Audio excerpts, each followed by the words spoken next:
Hi everybody, it's me, Pauline, aka the Awkward Domestic, back with you again for a little something different. I'm gonna try to do a vlog today. Come along, let's go through a week, catch some of the highlights, and keep me company while I ride around. Let's do this. Get ready to see real tears. We're starting out this Sunday fun day with a trip to Community Forklift.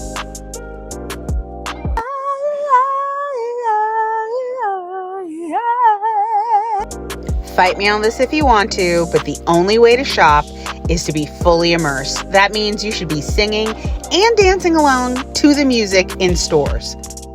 So right now, we are at one of my favorite places, the thrift store. And what we're going to be doing is having a 3-book challenge. We're going to pick out 3 children's books each and compete to see who can come up with the most fire. I feel like I have an unfair advantage because you've done this for fun. So we'll see though. Wait, does that mean I have an unfair advantage? Yeah. Well, but I'm up for the challenge though, so either way, whatever. It is what and it I is. feel like you are really creative and capable.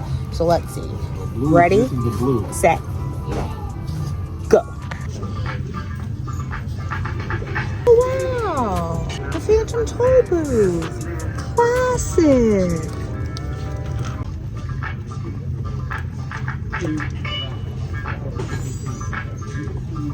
Good damn. Do we have that one? This might be a contender. Wow, babe, this may be like the most DC book of all time. It's House Mouse, Senate Mouse. No shade, but this book definitely looks like it was printed on Microsoft Word.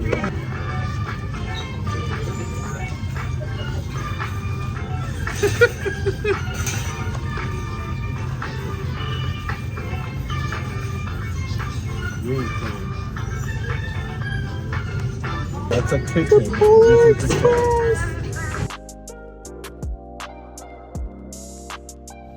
We sat down to do a quick edit while we were still in store before heading home with our finds.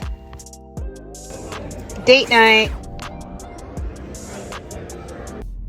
JD Vance.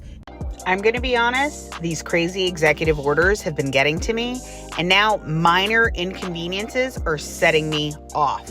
Let's just hold up the world with this motorcade, right? You don't need 87 police officers. Maybe U-Haul was busy, so he had the Secret Service help him move. You don't. Ew. And mind you, Kamala lived in the same place. Never inconvenienced life half as much. Okay? I'm just over it. It's day 3 or 4, and I'm already completely freaking over it.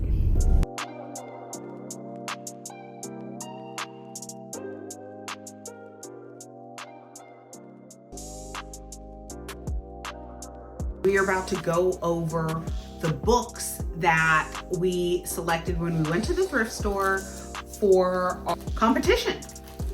Now, the parameters got thrown out of the window, right? Because we were each supposed to pick 3 children's books that were in awesome condition and bomb stories. But we went over. I don't feel as bad because we both went over. Yeah. Went over by 1 though. The number I went over by is debatable. It's all over. All right, so do you want to start? Why don't you show us your first book? Those Darn Squirrels. Now, I originally got this book because of the art. This guy's head was hilarious to me. I'm going to say my first category. We found a lot of really good Eric Carle books. I think you actually picked out one, and I picked out not 1, but 2. But in my defense, I couldn't pass them up. This is Eric Carle's Animals, and come on, get into it. I love the fact that there's so much to learn from this because they're literally going through all kinds of animals and all kinds of like. The art's really good too. It looks like everything's made out of cutouts. Yeah. It's like that collage style. that Eric Carle does, and I really love it. There's so many beautiful illustrations here.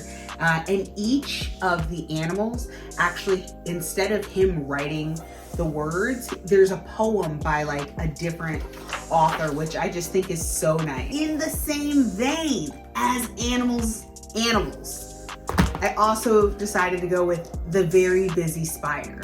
Because, you know, I feel like little kids especially are afraid of certain things. And if you can like humanize them and make them more bearable, why not? Like spiders, didn't you know a ton of kids that were afraid of spiders when you were little? I'm a ton of kids that are still afraid of spiders. You're just afraid of the spider, but then I'm like, no, you're killing it wrong. Or you're like, pick it up, just take it outside. Sometimes you're like, oh, I don't want you to kill it in that particular region. You know the kind of spider? I'm like, it's not gonna hurt you. Just take it outside. I just don't want to. But you should. Some of the spiders, I'm like, outside. All right, what do you have next? Out of all the books that I picked up, for some odd reason, I couldn't put this book down. I don't know why.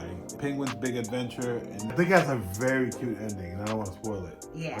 This is actually the second book in this series, and if we don't even have the first book in the series, is it really worth getting?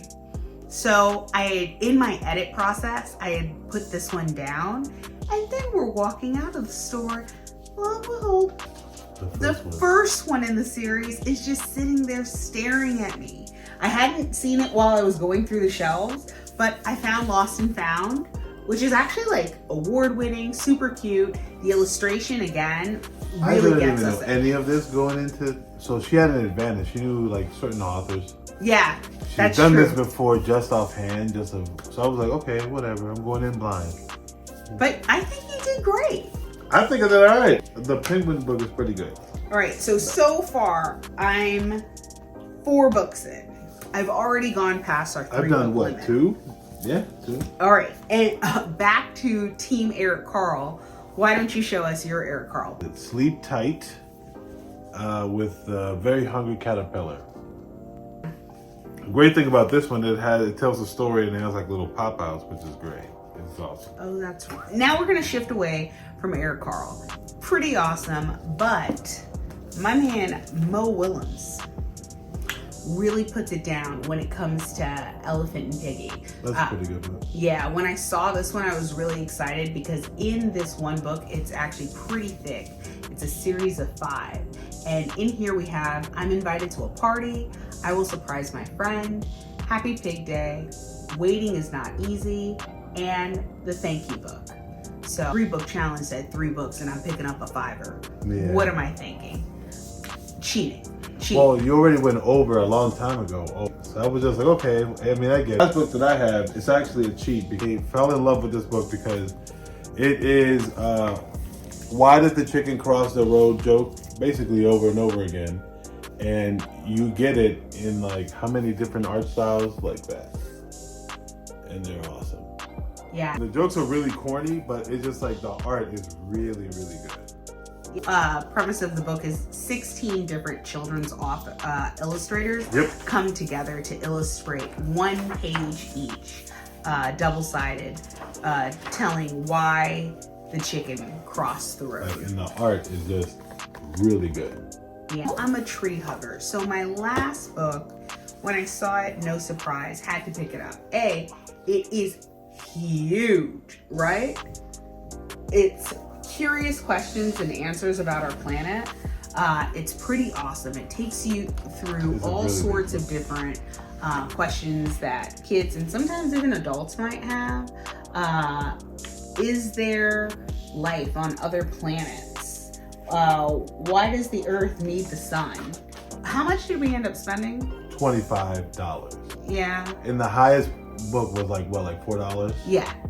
The most expensive one was like $4. Oh, and we had a 20% off coupon, so we spent even less. We went to the thrift store. I hope you check out your thrift store if you're ever considering getting kids books. Really, people just give away kids books, and they're in really good shape. Yeah. Like really, really good shape. Thanks so much for watching and hanging out with me and Fredo as we got through another busy week. Keep your head up. Bye.